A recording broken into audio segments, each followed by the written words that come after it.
നമസ്കാരം മെട്രോ മാറ്റിനി ന്യൂസിലേക്ക് സ്വാഗതം. മലയാളികൾക്കേറെ സുപരിചിതനാണ് നടൻ ബാല. പലപ്പോഴും വിവാദങ്ങളും വിമർശനങ്ങളും എല്ലാം ബാലയ്ക്ക് നേരിടേണ്ടതായി വന്നിട്ടുണ്ട്. ജന്മം കൊണ്ട് തമിഴ്നാടാണെങ്കിലും 20 വർഷത്തിലേറെയായി കേരളത്തിലാണ് സ്ഥിരതാമസം. സിനിമയിൽ സജീവമല്ലെങ്കിലും വിവാദപരമായ വിഷയങ്ങളിൽ ഇടപെട്ടും പ്രസ്താവനകൾ പുറപ്പെടുവിച്ചും വ്യക്തിജീവിതത്തിലുണ്ടായ സംഭവങ്ങളുടെ പേരിലും നടൻ എന്നും മീഡിയയിൽ വൈറലാണ്. അടുത്തിടെയായിരുന്നു നടൻ 4ാമതും വിവാഹിതനായത്. അമ്മാവന്റെ മകളായ കോകിലയായിരുന്നു വധു. 2010 ഗായിക അമൃത സുരേഷുമായുള്ള ബാലയുടെ വിവാഹം. എന്നാൽ അമൃതയ്ക്ക് മുൻപ് നടൻ ചന്ദന എന്നൊരു പെൺകുട്ടിയെ വിവാഹം ചെയ്തിരുന്നുവെന്ന റിപ്പോർട്ടുകൾ അടുത്തിടെയാണ് പുറത്തു വന്നത്. അമൃതയുമായുള്ള വിവാഹമോചന ശേഷം 10 വർഷങ്ങൾക്ക് ശേഷമാണ് ബാല വീണ്ടും വിവാഹിതനാകുന്നത്. ഡോക്ടറായ എലിസബത്ത് ഉദയനെ സോഷ്യൽ മീഡിയ വഴി പരിചയപ്പെടുകയും പ്രണയത്തിലാവുകയും വിവാഹിതരാകുകയുമായിരുന്നു. എന്നാൽ 2 വർഷത്തിനുള്ളിൽ എലിസബത്തുമായുള്ള ബന്ധവും വേർപിരിഞ്ഞു. അമൃതയ്ക്കുണ്ടായ സമാന അനുഭവങ്ങൾ തന്നെയാണ് എലിസബത്തിനും ബാലയിൽ നിന്നും നേരിടേണ്ടി വന്നത്. പലതവണ തന്നെ ബാല മർദ്ദിക്കുകയും റേപ്പ് ചെയ്യുകയും ചെയ്തുവെന്നാണ് അടുത്തിടെ എലിസബത്ത് വെളിപ്പെടുത്തിയത്. ഒന്നും പുറത്തു പറയാതിരിക്കാൻ ബെഡ്റൂം വീഡിയോകൾ ഉപയോഗിച്ച് തന്നെ ഭീഷണിപ്പെടുത്തിയിരുന്നുവെന്നും എലിസബത്ത് പറഞ്ഞിരുന്നു. ഇതിനുശേഷമായിരുന്നു അമ്മാവന്റെ മകളായ കോകിലയെ ബാല വിവാഹം കഴിക്കുന്നത്. ഗായിക അമൃത സുരേഷുമായുള്ള വിവാഹവും വിവാഹമോചനവും അതിനുശേഷം പരസ്പരമുള്ള ആരോപണ പ്രത്യാരോപണങ്ങളുമെല്ലാം സോഷ്യൽ മീഡിയ വലിയ രീതിയിൽ ആഘോഷമാക്കിയതാണ്. നിലവിൽ കേസ് കോടതിയുടെ പരിഗണനയിലായതുകൊണ്ട് തന്നെ ബാലയോ അമൃതയോ ഈ വിഷയങ്ങളെക്കുറിച്ച് പരസ്യമായി പ്രതികരിക്കാറില്ല. എന്നാൽ കഴിഞ്ഞ ദിവസം ബാല നടത്തിയ ചില പരാമർശങ്ങൾ അമൃതയ്ക്ക് നേരെയുള്ള ഒളിയമ്പാണോ എന്നാണ് സംശയമുയരുന്നത്. പുരുഷന്മാർ നേരിടുന്ന പ്രശ്നങ്ങൾ പ്രമേയമാക്കിയ ആഭ്യന്തര കുറ്റവാളി എന്ന സിനിമയെക്കുറിച്ച് ബാല നടത്തിയ ചില പരാമർശങ്ങളാണ് ഇപ്പോൾ ശ്രദ്ധ നേടുന്നത്. തന്റെ ജീവിതവുമായി ബന്ധപ്പെട്ട് കാര്യങ്ങൾ സിനിമയിലുണ്ടെന്ന് ബാല പറയുന്നു. ആസിഫ് അലി നായകനായ ആഭ്യന്തര കുറ്റവാളി എന്ന സിനിമ കാണാൻ എത്തിയതായിരുന്നു ബാലയും ഭാര്യ കോകിലയും. ഈ സിനിമയുടെ പ്രമേയം ഇഷ്ടപ്പെട്ടതുകൊണ്ടാണ് കാണാൻ വന്നത്. സിനിമയിലെ ഒരുപാട് കാര്യങ്ങൾ യഥാർത്ഥ ജീവിതത്തിൽ ഉള്ളതാണ്. അതിലെ ഒരു ഭാഗമാണ് കാണിച്ചിരിക്കുന്നത്. ഈ സിനിമയിൽ തനിക്ക് കണ്ണു നിറഞ്ഞ ഒരു സീനുണ്ട്. അത് തന്റെ ജീവിതത്തിൽ ഉണ്ടായതാണ്. അതേക്കുറിച്ച് പറഞ്ഞാൽ കേസാകും. ഈ സിനിമയിൽ ആസിഫ് അലിയുടെ കഥാപാത്രത്തോട് ചോദിക്കുന്നുണ്ട്, നിലവിൽ എത്ര കേസുണ്ടെന്ന്. താൻ എന്തെങ്കിലും പറഞ്ഞാൽ തന്റെ പേരിൽ ഒരു കേസ് കൂടിയാവും.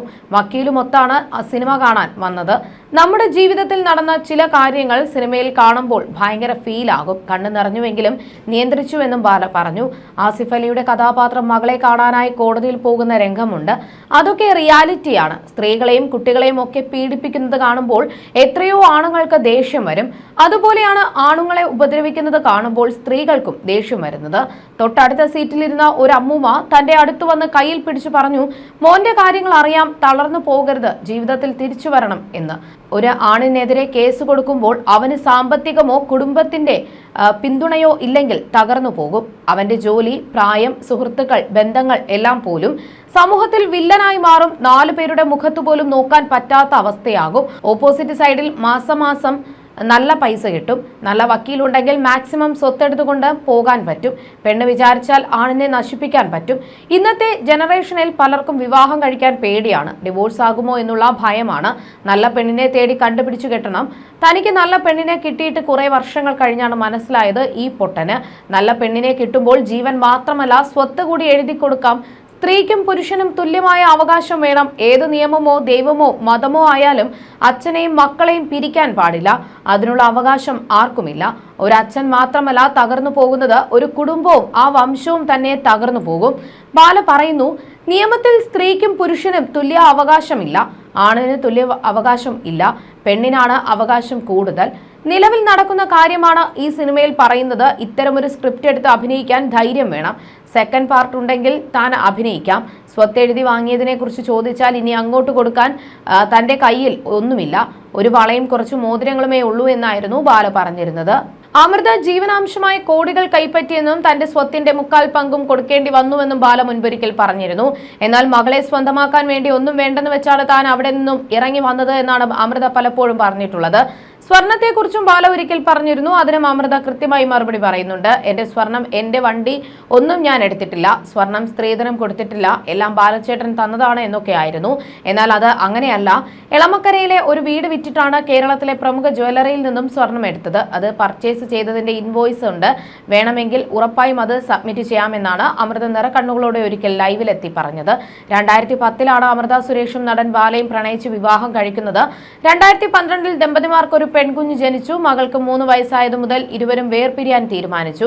അമൃതയെ വിവാഹം കഴിക്കും മുൻപ് കന്നഡക്കാരിയായ ചന്ദന സദാശിവ റെഡ്ഡി എന്ന യുവതിയെ ബാല വിവാഹം കഴിച്ചിരുന്നുവെന്നും എന്നാൽ ഇക്കാര്യം മറച്ചുവെച്ചാണ് തന്നെ വിവാഹം കഴിക്കാൻ ഒരുങ്ങിയത് എന്നുമാണ് അമൃത പറഞ്ഞത്. വിവാഹത്തിന് കുറച്ചു മുൻപാണ് ഈ വിവരം അറിഞ്ഞത് എന്നും എന്നാൽ തന്റെ ആദ്യത്തെ പ്രണയമായതിനാൽ തനിക്ക് ഈ ബന്ധം തന്നെ മതിയെന്ന് പറയുകയായിരുന്നുവെന്നും അമൃത പറഞ്ഞിരുന്നു. 2015 താരങ്ങൾ 2 ഇടങ്ങളിലായി താമസിക്കുന്നത്. ശേഷം 2019 നിയമപരമായി ബന്ധം വേർപ്പെടുത്തി. എന്നാൽ മകളുടെ കാര്യത്തിൽ പലപ്പോഴും വിവാദങ്ങൾ ഉണ്ടാക്കി നടൻ ബാല രംഗത്ത് വരാൻ തുടങ്ങിയതോടെയാണ് പ്രശ്നങ്ങൾ രൂക്ഷമാവുന്നത്. ബാലയുടെ ഉപദ്രവത്തെ തുടർന്ന് പലപ്പോഴും ചോര തുപ്പി ആ വീട്ടിൽ കിടന്നിട്ടുണ്ട്. ബാല ആശുപത്രിയിൽ കിടക്കുമ്പോൾ നിങ്ങൾ എല്ലാവരും പ്രാർത്ഥിച്ചു. പക്ഷേ ഇന്നും ഞാൻ ചികിത്സയിലാണ്. അന്ന് അടിയും തൊഴിയും കൊണ്ടതിന്റെ ആഘാതം വലുതായിരുന്നുവെന്നും അമൃത പറഞ്ഞിരുന്നു. ബാല തന്നെ വിവാഹം ചെയ്യുന്നതിന് മുൻപ് മറ്റൊരു വിവാഹം ചെയ്തിരുന്നു എന്നും താരം വീഡിയോയിൽ പറഞ്ഞു. അതേസമയം തന്റെ മാസവരുമാനത്തെക്കുറിച്ചും ആസ്തിയെക്കുറിച്ചും മാധ്യമങ്ങളോട് ബാല സംസാരിച്ചിരുന്നു. ഞാൻ ജീവിക്കുന്നത് എങ്ങനെയാണെന്ന് അറിയാമോ? എല്ലാവരും ആസ്തി ആസ്തി എന്ന് പറയുന്നത് കേട്ടിട്ടുണ്ട്. സ്ഥലം എല്ലാം പോക്കറ്റിലിട്ട് കൊണ്ടുവരികയല്ലോ. സിനിമയില്ലെങ്കിലും എനിക്ക് മാസവരുമാനമുണ്ട്, വാടക ലഭിക്കുന്നുണ്ട്, എനിക്ക് സ്റ്റുഡിയോയും ഗോഡൌണുമുണ്ട്, വീടുമുണ്ട്. അതുപോലെ വലിയ ചിലവ് എനിക്കും കോകിലേക്കുമില്ല. ഒരുപാട് ആവശ്യങ്ങളും വരാറില്ല. ഇത്തരത്തിൽ എനിക്ക് വരുന്ന വരുമാനത്തിൽ നിന്നും ഒത്തിരി കാശെടുത്ത് ജനങ്ങൾക്ക് കൊടുക്കാറുണ്ട്, സഹായിക്കാറുണ്ട്. അതിന്റെ സന്തോഷത്തിന് വേണ്ടി ചെയ്യുന്നതാണ്. ഞാൻ കള്ളം പറയുകയല്ല. എന്റെ തിരിച്ചുവരവിന് ഈ ആളുകളുടെ പ്രാർത്ഥനയും ഗുണം ചെയ്തിട്ടുണ്ടാകും. കർമ്മ എന്നതുണ്ടല്ലോ. കർമ്മ ജീവിതത്തിലെ ഏറ്റവും വലിയ കാര്യമല്ലേ? അത് ജയിക്കും. സത്യം പറഞ്ഞാൽ ഞങ്ങൾ ഇപ്പോൾ സൂപ്പർ ഹാപ്പിയാണ്. അതുപോലെ തന്നെ കുറ്റം പറയുന്നവരോട് എനിക്ക് പറയാനുള്ളത് നിങ്ങളും ഹാപ്പിയായി ഇരിക്കണമെന്നാണ്. അത് പറയാനുള്ള മെച്യൂരിറ്റി എനിക്ക് വന്നിട്ടുണ്ട്. അല്ലാതെ എല്ലാ ആഴ്ചയും പുതിയ പുതിയ കേസ് കൊടുത്തിട്ട് ഒരു കാര്യവുമില്ല. ഒന്നും നടക്കാൻ പോകുന്നില്ല. എത്ര കള്ള കേസുകൾ കൊടുക്കും? ആർക്കെങ്കിലും ആവശ്യമുണ്ടെങ്കിൽ എന്നെ വിളിക്കുക എന്നാണ് ബാല പറഞ്ഞത്. കൊച്ചിയിൽ താമസിച്ചിരുന്ന കാലത്ത് നിർധനരായ രോഗികളെയും വിദ്യാർത്ഥികളെയും ചില സിനിമാ താരങ്ങളെയും നടൻ സഹായിച്ചിരുന്നു. ആ സമയത്ത് നടൻ സഹായം ചെയ്യുന്നത് പബ്ലിസിറ്റിക്ക് വേണ്ടിയാണെന്നും അന്ന് പ്രചരിച്ചിരുന്നു. അതേസമയം നടന്റെ മുൻ ഭാര്യ എലിസബത്ത് താരത്തിനെതിരെ നിയമപരമായി നീങ്ങുന്നുണ്ട്. ഇരുവരും ദാമ്പത്യം നയിച്ചിരുന്ന കാലത്ത് ക്രൂരപീഡനം താൻ നേരിട്ടുവെന്ന് എലിസബത്ത് അടുത്തിടെ വെളിപ്പെടുത്തിയിരുന്നു. എലിസബത്ത് നടത്തിയ ചില വെളിപ്പെടുത്തലിന് പിന്നാലെ ബാലയ്ക്കെതിരെ കടുത്ത വിമർശനമായിരുന്നു ഉയർന്നത്. തന്റെ യൂട്യൂബ് ചാനലിലൂടെയാണ് ബാലയിൽ നിന്നും താൻ നേരിടേണ്ടി വന്ന ക്രൂരതകൾ എന്തൊക്കെയാണെന്ന് മുൻ ഭാര്യ എലിസബത്ത് വിവരിച്ചത്. കടുത്ത മാനസിക ശാരീരിക പീഡനം തനിക്ക് അനുഭവിക്കാൻ വന്നുവെന്നും ഒടുവിൽ ഗത്യന്തരമില്ലാതെ ബാലയുടെ വീട്ടിൽ നിന്നും ഇറങ്ങി ഓടുകയായിരുന്നു എന്നുമാണ് എലിസബത്ത് ആരോപിച്ചത്. താൻ കൂടെയുള്ളപ്പോൾ തന്നെ നിരവധി സ്ത്രീകളുമായി ബാല ബന്ധം പുലർത്തിയിരുന്നു എന്നും എലിസബത്ത് ആരോപിച്ചിരുന്നു. അമേരിക്കയിൽ നിന്നും ഒരു പെൺകുട്ടി ബാലയെ തേടി വന്നുവെന്നും ആ പെൺകുട്ടി അടക്കമുള്ളവരെ വിവാഹ വാഗ്ദാനം നൽകി ബാല വഞ്ചിച്ചു എന്നുമാണ് എലിസബത്ത് ആരോപിച്ചത്. എന്റെ കുടുംബത്തെ നാണം കെടുത്തുന്ന പരിപാടികൾ നടക്കുന്നുണ്ട്. എന്റെ ജീവന് ഭീഷണിയുണ്ട്. എനിക്ക് മാത്രമല്ല, എന്റെ കുടുംബാംഗങ്ങളുടെ ജീവനും ഭീഷണിയുണ്ട്. ഇനി ആരും ഈ ചതിക്കുഴിയിൽ വീഴരുത് എന്നുള്ളത് കൊണ്ടാണ് ഞാൻ പറയുന്നത്. ഈ സപ്പോർട്ടിന്റെ കണക്കൊന്നും പറഞ്ഞ് എന്നെ ബുദ്ധിമുട്ടിക്കാൻ നോക്കണ്ട. എന്നെ ആരും സപ്പോർട്ട് ചെയ്തില്ലെങ്കിലും സോഷ്യൽ മീഡിയ ഉള്ള കാലത്തോളം എന്നെ പോലീസ് പിടിച്ചുകൊണ്ടു പോകുന്നത് വരെയും ഞാൻ പറഞ്ഞുകൊണ്ടിരിക്കും എന്നുമായിരുന്നു എലിസബത്ത് പറഞ്ഞിരുന്നത്.